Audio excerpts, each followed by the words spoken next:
So good morning guys. तो चलिए start करते हैं आज के यानी कि 21 अगस्त के इंपॉर्टेंट करंट अफेयर्स को। देखिए हमारा पहला इंपॉर्टेंट प्रश्न क्या है कि जनवरी 2023 में 17वां प्रवासी भारतीय दिवस ये किस शहर में आयोजित किया जाएगा?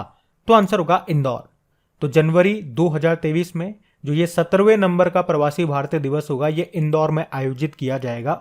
वन लाइन में तो आप ये याद रखेंगे। और आप जानते हो ये भारत के विकास में प्रवासी भारतीय समुदाय के योगदान को चिन्हित करने के लिए हर साल 9 जनवरी को मनाया जाता है। क्या? प्रवासी भारतीय दिवस। और इस बार कौन से नंबर का होगा? 2023 में 17वें नंबर का होगा। अच्छा, 2021 में हमने जो 16वां प्रवासी भारतीय दिवस मनाया था उसमें मुख्य अतिथि कौन थे? तो सूरीनाम देश के प्रेसिडेंट चंद्रिका प्रसाद थे। और आप जानते हो ना 9 जनवरी को इस दिन को क्यों मनाते हैं? क्योंकि 9 जनवरी 1915 को महात्मा गांधी जी दक्षिण अफ्रीका से भारत वापस लौटे थे। आपको बता दूं पहली बार 2003 में यह प्रवासी भारतीय दिवस मनाया गया था और फिर तब से तो हम हर साल मनाते थे, लेकिन 2015 में हर 2 साल में प्रवासी भारतीय दिवस मनाने की अवधारणा शुरू की गई। मतलब 2015 से फिर 2-2 साल में इसको मनाया जा रहा है। चलो आप मुझे बताओ, भारत के पहले अंतरराष्ट्रीय क्रूज सम्मेलन का आयोजन ये कहां पे किया गया? तो आंसर होगा मुंबई में। और अगर आपसे मैं पूछूं कि 2023 में जो 23वें India international sea food show का आयोजन किया जाएगा कहां पे? ये भी कल परसों ही हमने पढ़ा है।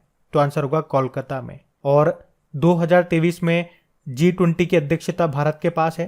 तो G20 शिखर सम्मेलन की मेजबानी कौन करेगा? जम्मू कश्मीर। और 2023 में अंतर्राष्ट्रीय ओलंपिक समिति के सत्र की मेजबानी कौन करेगा? मुंबई। अभी 2022 का अंतर्राष्ट्रीय योग दिवस का आयोजन कहां पे किया गया था? कर्नाटक के मैसूर में। और ये कौन से नंबर का था? 8वें नंबर का। और पहले ड्रोन मेले का आयोजन ये अभी मध्य प्रदेश के ग्वालियर में किया गया था। ये सारे पॉइंट्स आप ध्यान रखना। बढ़ते आगे। चलिए फिर बताइए, इजराइल के पूर्व प्रधानमंत्री बेंजामिन नेतन्याहू की आत्मकथा का नाम क्या है? तो आंसर होगा बीबी माई स्टोरी। तो इजराइल के पूर्व प्रधानमंत्री हैं बेंजामिन नेतन्याहू। इनकी बायोग्राफी आ रही है जिसका नाम है बीबी माई स्टोरी। नवंबर 2022 में यह रिलीज होगी। ये बुक बेंजामिन नेतन्याहू के शुरुआती वर्षों से लेकर मध्य पूर्व भू राजनीति पर उनके विलक्षण दृष्टिकोण और राष्ट्रपति क्लिंटन, बराक ओबामा और डोनाल्ड ट्रंप के साथ उनके देश के भविष्य को सुरक्षित करने के लिए उनकी बातचीत, ये सब इस बुक पे होगी। वैसे इजराइल के अभी नए प्रधानमंत्री कौन बने थे बताओ? यायर लैपिड बने थे। इजराइल की कैपिटल जेरूसलम होती है। करेंसी है इजरायली न्यू शेकेल। चलो कुछ प्रश्न आपसे पूछता हूं जो अभी करंट अफेयर से रिलेटेड ही होंगे। जैसे कि अभी तमिलनाडु के जो मुख्यमंत्री हैं MK स्टालिन, इनकी ऑटोबायोग्राफी आई थी, नाम बताओ उसका? उंग लिल ओरुवन नाम है। पूर्व क्रिकेटर हैं गुंडप्पा रंगनाथ विश्वनाथ, इनकी बायोग्राफी आई थी, नाम बताओ? Wrist assured an autobiography. और 15वें वित्त आयोग के अध्यक्ष NK सिंह हैं, इनकी बायोग्राफी का नाम बताओ? Portraits of power, half a century of being at ring side. हमारे पहले शतरंज ग्रैंड मास्टर हैं विश्वनाथ आनंद, इनकी बायोग्राफी है mind master. Cricketer Suresh Raina की है believe what life and cricket taught me. और रतन टाटा जी की है Ratan Tata the authorised biography. तो ये पॉइंट्स पे आप ध्यान रखना। बढ़ते आगे। फिर बताओ, अगस्त 2022 में केरल के पहले आदिवासी उपन्यासकार और लघु कथाकार का निधन हो गया। उनका नाम बताइए? नारायण। तो अभी केरल के पहले आदिवासी उपन्यासकार और लघु कथाकार नारायण का 82 वर्ष 82 वर्ष की उम्र में निधन हो गया। नारायण को उनके पहले उपन्यास कोचार रेठी, जिसका नाम है, उसके लिए 1999 में केरल साहित्य अकादमी पुरस्कार मिला था। और इस उपन्यास के अंग्रेजी अनुवाद ने 2011 में क्रॉसवर्ड पुरस्कार जीता था। इसके अलावा इनकी कुछ और प्रमुख कृतियां हैं जैसे वंदनम, उरालिकुड्डी, अरनु थोल कुन्नवर। चलो मुझे बताओ, अभी भारतीय इंटरनेट के जनक थे जिनका निधन हो गया, उनका नाम क्या था? BK सिंघल। और 1 रुपए वाले डॉक्टर के नाम से फेमस बंगाल के प्रसिद्ध डॉक्टर का भी निधन हो गया, उनका नाम बताओ? सुशोभन बनर्जी। और भारतीय सार्वजनिक उपक्रमों के जनक कहे जाते थे डॉक्टर V कृष्णमूर्ति, इनका भी निधन हो गया। भारतीय सार्वजनिक उपक्रम मतलब पब्लिक सेक्टर यूनिट्स, इन्होंने भेल में, सेल में और मारुति उद्योग में अध्यक्ष के पद पर काम किया था। चलो कुछ प्रश्न और मैं आपसे पूछता हूं। पहले तो यूं बताओ, उड़ीसा के पहले आदिवासी मुख्यमंत्री का नाम क्या था? निधन हो गया अभी इनका। तो आंसर होगा हेमानंद बिस्वाल। और याद रखना, उड़ीसा ही बनाएगा भारत की पहली आदिवासी स्वास्थ्य वेधशाला। चलो बताओ, अभी इंदौर के किस रेलवे स्टेशन का नाम एक ट्राइबल आइकॉन थे तात्या भील उनके नाम पे रखा गया? ये आपके लिए होमवर्क प्रश्न हो गया, मैं आपको पहले भी कई बार बता चुका हूं। बताओ अभी आप। और विश्व आदिवासी दिवस पूछेंगे तो 9 अगस्त को मनाते हैं। बढ़ते हैं आगे। चलो बताओ, अगस्त 2022 में 65वें राष्ट्रमंडल संसदीय सम्मेलन की मेजबानी कौन सा देश कर रहा है? तो आंसर होगा कनाडा। तो ये है 65वां कॉमनवेल्थ पार्लियामेंट्री कॉन्फ्रेंस, जो कि 20 अगस्त को शुरू हुआ और 26 अगस्त तक चलेगा। कहाँ पे? कनाडा में। और इसमें भारतीय संसदीय प्रतिनिधि मंडल में हमारे लोकसभा अध्यक्ष ओम बिरला के नेतृत्व में भाग लिया। अच्छा, कनाडा की कैपिटल क्या है? ओटावा। करेंसी है कनेडियन डॉलर। अच्छा, राष्ट्रमंडल से आपको याद आएगा, अभी राष्ट्रमंडल खेल कॉमनवेल्थ गेम्स 2022 हुए थे। कहाँ पे? बर्मिंघम यूके में। और ये इसका कौन सा संस्करण था? 22वां संस्करण था। इसमें भारत ने कितने गोल्ड जीते थे? 22 ही गोल्ड जीते थे भाई। इसमें पहले स्थान पे तो ऑस्ट्रेलिया रहा था और भारत चौथे स्थान पे था। भारत ने टोटल 61 मेडल जीते थे, जिसमें से 22 तो गोल्ड थे, 16 सिल्वर थे और 23 ब्रॉन्ज मेडल थे। और इसमें पहली बार महिला क्रिकेट को शामिल किया गया था, जिसमें भारतीय महिला क्रिकेट टीम की कप्तान बनी हरमनप्रीत कौर। और इसमें टॉप किया था, यानी कि पहले स्थान पे रही थी ऑस्ट्रेलिया, दूसरे पे भारत था। और अगर आप में से कोई इस वीडियो को पहली बार देख रहे हैं तो उनको बता दूं, कॉमनवेल्थ गेम्स 2022 इसके लिए एक डेडिकेटेड वीडियो हम बना चुके हैं, जिससे सभी संबंधित प्रश्न आपको वहां पे मिल जाएंगे। कुछ ट्रिक्स वगैरह भी हमने यूज किए कुछ पॉइंट्स को याद रखने के लिए। एमसीक्यू में पूरे के पूरे क्वेश्चन हमने सॉल्व किए हैं, साथ में आपकी प्रैक्टिस के लिए उनका क्विज बना करके आपके क्रेक एग्जाम एप्लीकेशन पे डाल भी दिया गया, ताकि आप वीडियो देख लो, क्वेश्चन पढ़ लो एक बार, फिर खुद से 2-4 बार उनके क्विज लगाओ, सारे क्वेश्चन आपको याद हो जाएंगे।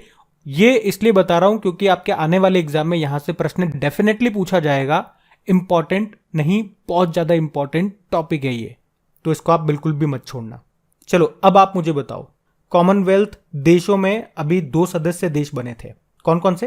टोगो और गैबॉन। तो अब टोटल कितने हो गए? 56 हो गए।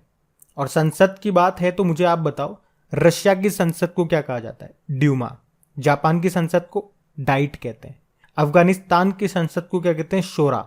और मालदीव की संसद को क्या कहते हैं? मजलिस। एक तो मालदीव हो गया और एक ईरान, दोनों की संसद को मजलिस कहा जाता है। लेकिन याद रखना, सऊदी अरब की संसद को हम क्या कहते हैं? मजलिस अल शुरा कहते हैं।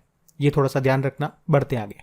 चलो बताओ, हाल ही में किसे राष्ट्रपति द्रौपदी मुर्मू का सचिव नियुक्त किया गया? तो आंसर होगा राजेश वर्मा को। तो अभी कॉरपोरेट मामलों के जो सचिव हैं राजेश वर्मा, इनको प्रेसिडेंट द्रौपदी मुर्मू का सचिव बनाया गया है। राष्ट्रपति द्रौपदी मुर्मू ये देश की पहली आदिवासी और दूसरी महिला राष्ट्रपति हैं। कौन से नंबर की हैं? 15वें नंबर की। और 15 से पहले आता है 14, और 14वें नंबर के अभी वाइस प्रेसिडेंट बने कौन? जगदीप धनखड़। अच्छा, अभी 49 नंबर के हमारे चीफ जस्टिस ऑफ इंडिया कौन बने? यूयू ललित, 3 महीने के लिए बने लेकिन ये। और 25वें नंबर के अभी हमारे मुख्य चुनाव आयुक्त चीफ इलेक्शन कमिश्नर कौन बने? राजीव कुमार। ये भी याद रखना। अच्छा, इसी प्रश्न से आप याद करो, अभी राष्ट्रपति जी के मानद सर्जन कौन बने थे? तो आंसर होगा दलजीत सिंह। और भारत के आईटी सचिव कौन है? अल्केश कुमार शर्मा। लगातार 2 दिन से इनके बारे में मैं आपको बता रहा हूं, तो अब ये आपको याद हो जाने चाहिए। अभी इनको संयुक्त राष्ट्र के उच्च स्तरीय इंटरनेट पैनल में नियुक्त किया गया था। वैसे हमारे नए विदेश सचिव बने अभी विनय मोहन क्वात्रा। और अभी कल पढ़ा था हमने, हमारे जो केंद्रीय गृह सचिव हैं इनका कार्यकाल अभी 1 साल के लिए बढ़ा दिया गया। नाम बताओ? अजय कुमार भल्ला। और हमारे कैबिनेट सचिव कौन है जिनका कार्यकाल भी 1 साल के लिए बढ़ा दिया? राजीव गौबा। और अभी भारत के नए विदेश सचिव कौन बने थे? विनय मोहन क्वात्रा बने थे। तो ये नाम भी आप याद रखिएगा। बढ़ते आगे। चलिए बताइए, अगस्त 2022 में हिंदुस्तान एरोनॉटिकल लिमिटेड ने किस देश में अपना पहला अंतरराष्ट्रीय विपणन और बिक्री कार्यालय खोलने की घोषणा की? तो आंसर होगा मलेशिया। तो हिंदुस्तान एरोनॉटिकल लिमिटेड ने मलेशिया की कैपिटल कुआलालंपुर में अपना पहला internet market and sales office खोलने की घोषणा की है। तो मलेशिया में ये कार्यालय हल्के लड़ाकू विमान तेजस के साथ साथ सुकोई 30 विमान और हॉक ट्रेनर विमान के लिए एक व्यावसायिक अवसरों को बढ़ाने में मदद करेगा। यह कार्यालय हिंदुस्तान एरोनॉटिकल लिमिटेड को दक्षिण पूर्व एशिया में अपनी सेवाओं का विस्तार करने में भी मदद करेगा। देखो, हिंदुस्तान एरोनॉटिकल लिमिटेड की बात करें तो मुख्यालय इसका मिलेगा आपको बेंगलुरु में। अध्यक्ष कौन है? आर माधवन है। आपको याद आया होगा, अभी मलेशिया के साथ हमने पहली बार उदार शक्ति नाम का एक्सरसाइज किया था, जो कि एक एयर एक्सरसाइज है। कहां पे? मलेशिया में ही। अच्छा, भारत का एक ड्रोन स्टार्टअप भी आपको याद आएगा, गरुड़ एरोस्पेस, जिसके ब्रांड एम्बेसडर अभी महेंद्र सिंह धोनी बने थे। तो बताओ, गरुड़ स्पेस ने अपना पहला एरोस्पेस प्लांट ये कहां पे स्थापित करने की घोषणा की थी? तो ये स्थापित करेगा मलेशिया में ही। और अभी आपको याद होगा, बरसामा शील्ड नाम का एक एक्सरसाइज भी मलेशिया में हुआ था, जिसमें 4 देशों ने हिस्सा लिया था। कौन कौन से हैं वो 4 देश? ऑस्ट्रेलिया, न्यूजीलैंड, सिंगापुर और यूके। देखो, मलेशिया की बात करते हैं तो इसकी कैपिटल है कुआलालंपुर, और कुआलालंपुर से भी कुछ याद आएगा, बैडमिंटन वर्ल्ड फेडरेशन का हेडक्वार्टर आपको कुआलालंपुर में मिलेगा। इसकी करेंसी होती है मलेशियाई रिंगित और प्रधानमंत्री हैं इस्माइल साबरी याकूब। अब यहां पे एक प्रश्न मैं आपसे पूछता हूं, भारत से सबसे पहले ब्रह्मोस मिसाइल कौन सा देश खरीद रहा है? इसके बारे में आप लोग बताइए, हम बढ़ते हैं आगे। चलिए बताइए, अगस्त 2022 में कौन सा राज्य देश का पहला हर घर जल प्रमाणित राज्य बन गया है? तो आंसर होगा गोवा।